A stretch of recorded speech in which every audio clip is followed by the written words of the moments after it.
இயேசு கிறிஸ்துவின் இனிய நாமத்தில் வாழ்த்துக்கள். நீதிமொழிகள் 30ஆம் அதிகாரம் 14ஆம் வசனம். தேசத்தில் சிறுமையானவர்களையும் மனுஷரில் எளிமையானவர்களையும் பட்சிப்பதற்கு கட்கங்களையொத்த பற்களையும் கத்திகளையொத்த கடவாய் பற்களையும் உடைய சந்ததியாரும் உண்டு என்று சொல்லி இங்கே 4வது ஒரு சந்ததியை ஆகூர் குறிப்பிடுகிறதை பார்க்கிறோம். தேசத்தில் வாழக்கூடிய சிறுமையானவர்கள், மனுஷரில் எளிமையாக இருக்கக்கூடிய ஜனங்களை பட்சிக்கிற ஒரு சந்ததி. அந்த சந்ததியை பார்த்தா எப்படி இருக்கிறாங்க? கட்கங்களை ஒத்த பற்களை பார்த்தாலே அவ்வளோ பயங்கரமாக இருக்குது. அதே போல் அவங்களுடைய கடவா பற்களை பார்த்தாலும் கத்திகளை போல இருக்குது என்று சொல்லி இங்கே ஆகூர் குறிப்பிடுகிறதை நாம் பார்க்கிறோம். நீதிமொழிகள் 12:18 கூட சாலமோன் சொல்லுகிறார், பட்டய குத்துகள் போல் பேசுகிறவர்கள் உண்டு. அந்த வாயிலிருந்து புறப்படுகிற வார்த்தைகள் எல்லாம் அப்படியே பட்டயத்தை தூக்கி ஒருத்தனை குத்துனா எவ்வளோ வலிக்குமோ அத்தனையாய் பேசுகிறவர்களாக அவர்கள் இருக்கிறார்கள் என்று சொல்லி இங்கே நீதிமொழிகளில் இந்த காரியங்கள் வெளிப்படுத்தப்படுகிறது. இதை யோபு தன்னுடைய வாழ்க்கையில் எப்படி சொல்கிறார்னா, தன்னுடைய நியாயங்களெல்லாம் எடுத்து சொல்லும் பொழுது யோபு 29ஆம் அதிகாரம் 17ஆம் வசனத்தில் சொல்கிறாரு, நான் எளியவர்களுக்கு தகப்பனாயிருந்து நான் அறியாத வழக்கை ஆராய்ந்து பார்த்தேன்.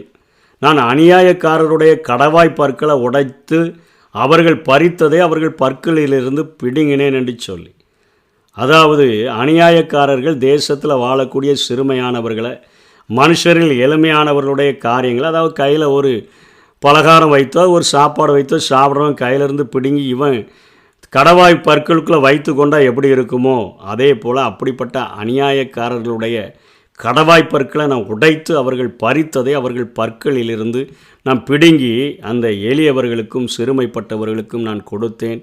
கர்த்தருடைய சுபாவத்தை என் வாழ்க்கையில் அப்படியே நிறைவேற்றினேன் என்பது போல தன்னுடைய சுபாவத்தை குறித்து யோபு இங்கே சொல்லுகிறதை நாம் பார்க்கிறோம்.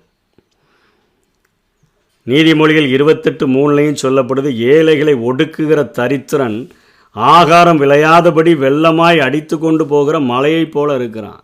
ஏழையை ஒடுக்கிற ஒரு மனுஷன், ஒரு மழை பெஞ்சு வெள்ளத்தில் அந்த தண்ணி போயிடுச்சுன்னா அது ஒரு விளைச்சலுக்கு பயன்படாது, அதுக்கு ஆகாரத்தை விளைவிக்காது, அது வெள்ளமாக அந்த மழை பெய்விடும். அப்படி தான் தேசத்தில் ஏழைகளை ஒடுக்குகிற ஒரு மனுஷன் இருக்கிறான் என்று சொல்லி இங்கே நீதிமொழிகளிலும் குறிப்பிடுகிறதை நாம் பார்க்கிறோம். இதை ஆழமாக புரிந்து கொள்ளுகிறதற்கு 1 ராஜாக்களில் 21ஆம் வசனத்தில் இஸ்ரவேலின் ராஜாவாகிய சமாரியாவை தலைநகராக கொண்டு ஆண்ட ஆகாப் ராஜா அவனுடைய அரண்மனை பக்கத்தில் நாபோத் என்று சொல்லக்கூடிய ஒரு ஏழையினுடைய திராட்சை தோட்டம் ஒன்று இருக்கிறது. ஆகாப் நாபோத்தோடு கூட பேசி, உன் திராட்சை தோட்டம் என் வீட்டுக்கு அருகில் இருக்கிறனால கீரை கொள்ளையாக்கும்படி அதை எனக்கு கொடு, நான் அதை பார்க்கலாம் உனக்கு நல்ல தோட்டத்தை தர்றேன், இல்லைன்னு சொன்னால் அதுக்கு விலைக்கிறயமா நான் பணத்தை தருகிறேன் என்று சொல்லுகிறான். லேவியராகமம் 25ஆம் அதிகாரம் 23ஆம் வசனத்தில் அவங்களுக்கு ஒரு கட்டளை கொடுக்கப்பட்டிருக்கிறது. தேசம் என்னுடையதாக இருக்கிறபடினால நீங்கள் நிலங்களை அறுதியாய் விற்க வேண்டாம். அதாவது பெர்மனண்டாக நீங்கள் விற்கக்கூடாது. நீ தரித்திரப்பட்டு விற்றா கூட அவன் இனத்தான் எவனாவது ஒருத்தன் அதற்குரிய பணத்தை கொடுத்தாவது அதை மீட்டு கொள்ள வேண்டும். அது வேறு வம்சத்துக்கே போய்விடக்கூடாது என்பதில் ஆண்டவர் அத்தனை கண்டிப்பாக ஆலோசனை கொடுத்திருந்தார். இனத்தான் மீட்கப்படாமல் யாருமே மீட்கப்பட முடியாமல் ஆயிட்டா கூட அது யுபிலி வருஷத்தில் எவன் விற்றானோ அவனுக்கு சொந்தமாயிரும். அதனால் பெர்மனண்டாக யாருக்கும் கொடுக்கக்கூடாது அப்படிங்கிற கட்டளையே ஆண்டவரே கொடுத்திருந்தபடினால நாபோத் தன்னுடைய திராட்சை தோட்டத்தை ஆகாப்புக்கு கொடுக்க மனதில்லாதவனாக அவன் தெளிவாக பேசுகிறான். நான் என் பிதாக்களின் சுதந்திரத்தை உமக்கு கொடாதபடி கர்த்தர் என்னை காப்பாராக என்று அவன் சொன்ன உடனே இப்போது சுதந்திரம் கிடைக்கலன்னே ஆகாப்புக்கு ரொம்ப கோபம் வந்துருச்சு, சலிப்பு வந்துருச்சு, சினம் வந்துருச்சு. வேகமாக போய் ஒன்றும் சாப்பாடும் வேண்டாம் ஒன்றும் வேண்டான்னு கட்டின் மேலே படுத்து கொண்டிருக்கிறான் இஸ்ரவேலின் ராஜா.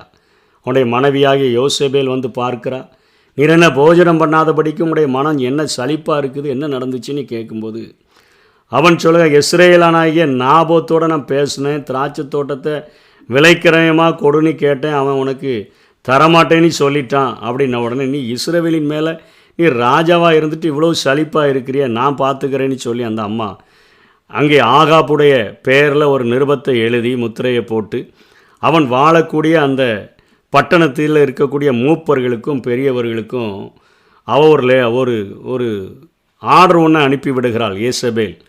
இங்கே நீங்கள் ஒரு உபவாசம்னு சொல்லி நீங்கள் கூட்டி அந்த ஜனங்களெல்லாம், பட்டணத்தில் உள்ள ஜனங்களெல்லாம் கூட்டி சேருங்க.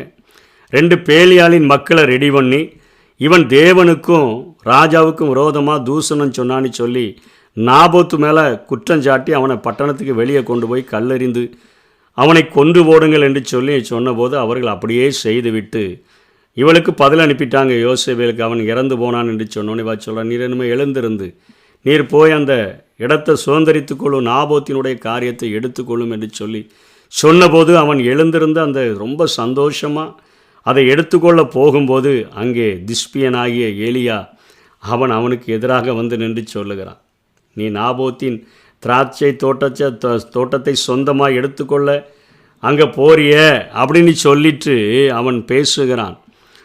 நீ கொலை செய்ததும் எடுத்துக்கொண்டதும் இல்லையோ என்று கர்த்தர் சொல்லுகிறார். நாய்கள் நாபோத்தின் இரத்தத்தை நக்கின ஸ்தலத்திலே உன்னுடைய இரத்தத்தையும் நாய்கள் நக்கும் என்று கர்த்தர் சொல்லுகிறார் என்று சொல் என்றார். ஒரு ஏழை மனிதனுடைய சுதந்திரத்தை காப்பதற்கு என் ஆண்டவர் எத்தனை ஒரு வைராக்கியமுடைய ஒரு ஆண்டவராக இருக்கிறார். 2 மனிதர்களுக்கிடையில் தான் பிரச்சனை. ஒருவன் ராஜாவாக இருக்கிறான், இன்னொருவன் எளியவனாக இருக்கிறான். ஒரு பட்டணத்தில் குடியிருக்கிற ஒரு சாதாரண மனுஷனாக இருக்கிறான். அவனுடைய நியாயத்தை விசாரிக்கும்படியாக ஆண்டவர் எலியா தீர்க்கதரிசியை அனுப்பி அவனை எச்சரிக்கிறார். நீ எப்படி அவனுடைய மரணம் நிகழ்ந்ததோ அதே போல உன்னுடைய மரணம் நிகழ்ந்து விடும் என்று ஆண்டவர் எச்சரிக்கிறதை பார்க்கிறோம்.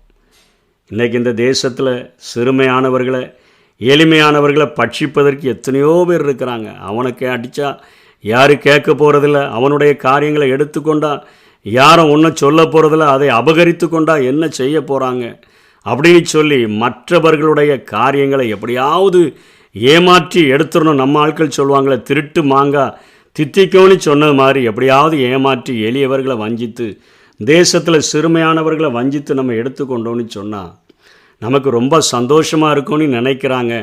ஆனால் வேதம் சொல்லுகிறது அப்படிப்பட்ட சந்ததியாரை ஆண்டவர் அவர் பழிவாங்கக்கூடிய ஒரு தேவனாக இருக்கிறார்.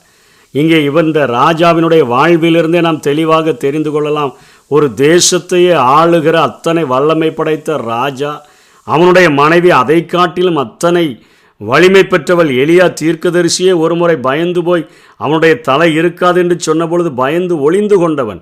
அத்தனையாய் வல்லமையாக இருந்த அந்த அவர்களுடைய வாழ்க்கையை என் ஆண்டவர் அவர் பேசுகிறதை பார்க்கிறோம். அவர்களோடு கூட பேசுகிறார். நீ எப்படி ஒருவனை அநியாயமாய் ஒரு ஏழையை ஒரு எளியவனை கொன்றியோ அதே போல் உன்னுடைய சாவு இருக்கும் என்று ஆண்டவர் எச்சரிக்கிறதை பார்க்கிறோம். இன்றைக்கி நம்முடைய வாழ்க்கையில் ஏழைகளை வஞ்சிக்காதபடி, தரக்குறைவாய் நடத்தாதபடி, அவர்களை பட்சிக்காதபடி, சிறுமையானவர்களை ஒன்றுமே செய்யாதபடி அவர்களை நேசித்து ஆண்டவர் எப்படி அவர் தன்னுடைய சுபாவத்தை வெளிப்படுத்தி வாழ்கிறாரோ அதே போல் வாழும்படியாக நாம் அழைக்கப்பட்டிருக்கிறோம். அவர் சிறுமைப்பட்டவர்களுக்கு தகப்பனாக, ஏழைகளினுடைய அவர் சொந்தக்காரராக இருக்கிறபடினால் அதனால தான் அழகாக யோபு சொல்லுகிறார், நான் எளியவர்களுக்கு தகப்பனாக இருந்து நான் அற்ப வழக்கையெல்லாம் ஆராய்ந்து பார்த்து நான் சின்ன காரியமாக இருந்தால் கூட அதை எவன் அநியாயம் செய்கிறானோ அவனுடைய கடவாய் பற்களை நான் உடைச்சி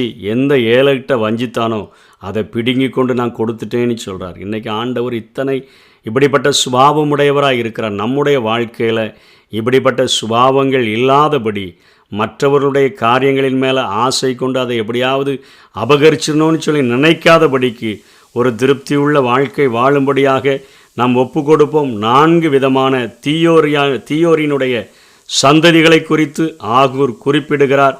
இந்த சுபாவங்களிலிருந்து விலகி வாழுவோம். ஆண்டவருடைய ஆசீர்வாதங்களை பெற்றுக்கொள்வோம். கர்த்தர் தாமே நம்மை ஆசீர்வதிப்பாராக. ஆமென். ஏழைகளின் பலனே, எளியவரின் திடனே, புயல் காற்றிலே என் புகலிடமே, புயல் காற்றிலே என் புகலிடமே, கடும் வெயிலினிலே குளிர் நிழலே.